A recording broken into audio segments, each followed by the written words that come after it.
ఏంటి పన్నీర్ కడాయి బిర్యానీనా? Chicken, mutton కన్నా super టేస్టీగా ఉంటుందా? రెస్టారెంట్‌లో చేసే విధంగానే వస్తుందా? సో, ఇట్లాంటి బిర్యానీని మీరు కూడా చేయాలనుకుంటున్నారా? సో, ఇప్పుడు ఈ వీడియో చూసేయండి లాస్ట్ వరకి స్కిప్ చేయకుండా. కొత్తగా ఎవరైనా చూస్తున్నట్లయితే సబ్స్క్రైబ్ చేసుకోవడం మర్చిపోవద్దండి. చూడండి, చూస్తా ఉంటేనే ఆహా! అని తినబుద్దవుతుంది కదా! నోరు ఊరిపోతుంది కదా! సో, ఇట్లాంటి బిర్యానీని ఎలా చేసుకోవాలో చూసేద్దాము. ఎప్పుడన్నా మనం అనుకోకుండా చేయాలి అనుకున్నప్పుడు మాత్రము సూపర్ టేస్టీగా వస్తుంది. మనము అనుకోని చేసినామంటే అది అంత దరిద్రంగానే వస్తుంది. సో, ఈరోజు నేను అనుకోకుండా పన్నీర్ బిర్యానీ చేశాను. సూపర్ అంటే సూపర్ టేస్టీగా వచ్చింది. సో, ఎలా చేయాలో ఈ వీడియోలో చెప్పేస్తాను. మీరు కూడా చూసేయండి, చేసేయండి, కామెంట్స్ పెట్టేయండి. సో, ఫస్ట్ అయితే 1 ½ గ్లాసు బాస్మతి రైస్ తీసుకొని శుభ్రంగా కడిగి ఒక 20 మినిట్స్ నానబెట్టి పక్కన పెట్టేసుకుందాము. ఈలోపు మనము పన్నీర్ తీసుకొని మ్యాగ్నేట్ చేసి పెట్టుకుందాము. ఒక బౌల్ తీసుకొని పన్నీర్ వేసుకొని కారము, పెరుగు, అల్లం వెల్లుల్లి పేస్టు, పచ్చిమిర్చి, ధనియాల పొడి, గరం మసాలా, కస్తూరి మేతి, టమోటో, కొద్దిగా నూనె వేసి బాగా మిక్స్ చేసి పక్కన పెట్టేసుకుందాం. ఒక 20 నిమిషాలన్నా ఇది మ్యాగ్నేట్ అవ్వాలా. ఇట్లా మ్యాగ్నేట్ చేసుకోవడం వల్ల టేస్ట్ అనేది బాగా వస్తుంది. సో, ఇప్పుడు ఇలా పక్కన పెట్టేసుకున్నాం కదా కలిపి. ఇప్పుడు మనము స్టవ్ మీద వాటర్ పెట్టేసుకునేసి అందులో గరం మసాలాలన్నీ వేసుకుందాము. చెక్క, లవంగము, షాజీరా, జాపత్రి, లవంగాలు, మొగ్గ, యాలకులు వేసుకునేసి ఒక నిమ్మకాయ వేసి పిండి ఆ నిమ్మకాయను కూడా అందులోనే పడేద్దాము.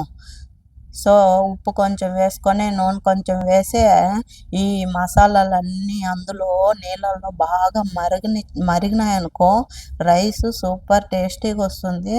సో, అట్లా మరగబెట్టేసి తరువాత రైస్ వేసుకునేసి ఉడికించుకుందాము. ఈలోపు మనము పక్కన కడాయి పెట్టుకునేసి కడాయి బిర్యానీ కదా చేస్తున్నాము. కడాయి పెట్టుకునేసి బిర్యానీకి సరిపడినంత నూనె వేసుకుందాము. నూనె కాగినాక సన్నగా తరిగిన ఆనియన్స్ వేసుకుందాము. వేసుకొని గోల్డెన్ బ్రౌన్ కలర్ వచ్చే వరకు వేయించుకుందాము. ఇట్లా వేగిపోయినాక కొన్ని ఆనియన్స్ తీసుకునేసి పక్కన అయితే పెట్టేసుకుందాము. సో, మనం ముందుగా మ్యాగ్నేట్ చేసి పెట్టుకున్నాం కదా, ఆ పన్నీర్ అంతా వేసేసి కరెక్ట్గా ఒక 4 నిమిషాలు అట్లా తిప్పుతూ కలుపుకుందాము. ఇట్లా కలుపుకున్నామనుకో చూడండి, ఇది నూనె అంతా సపరేట్ అయ్యేదాకా ఉడికించుకుందాము.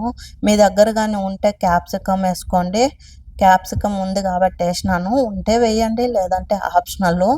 ఇలా వేసుకున్నాక కొద్దిగా కొత్తిమీర, పుదీనా సన్నగా తరిగి వేసుకొని ఇంకొక నిమిషం పాటు బాగా తిప్పుకుంటూ ఉడకనిద్దాము. ఇలా ఉడికింది కదా, ఇప్పుడు పక్కన మనము రైస్ అనేది ఉడకబెట్టుకున్నాం కదా, రైస్ అనేది ఒక 70% ఉడికితే సరిపోతుంది. ఇంకో 30%ని మనము దమ్ పెట్టుకుందాము. ఇట్లా రైస్ అంతా వేసుకునేసినాక ఫ్రైడ్ ఆనియన్స్ వేసుకుందాము. మనం ముందుగా తీసి పెట్టుకున్నాం కదా, అవి వేసుకునేసి కొత్తిమీర, పుదీనా వేసుకునేసి ఇది వచ్చేసి పాలు సఫ్రాను కలిపి పెట్టాను, దాన్ని వేసాను. మీ దగ్గర సఫ్రాన్ లేకపోతే కలర్ పౌడర్ ఉంటుంది కదా, అది కొంచెం వేడి నీళ్ళల్లో మిక్స్ చేసి వేసుకోండి. మళ్ళీ పైన నెయ్యి కొంచెం వేసుకున్నామనుకో, నెయ్యి వేసుకున్నాక మనము ఒక సిల్వర్ పేపర్ పెట్టి మూత పెట్టేసి స్లో ఫ్లేమ్లో ఒక 10 నిమిషాలు అట్లా దమ్ పెట్టేసినామనుకో చూడండి, అద్భుతమైన మనకు పన్నీర్ బిర్యానీ రెడీ అయిపోయింది. ఇలాంటి మరికొన్ని అద్భుతమైన రెసిపీస్ కోసం నా ఛానల్ని లైక్ చేసి సబ్స్క్రైబ్ చేసి కామెంట్ చేయండి మర్చిపోవద్దండి. Thanks for watching.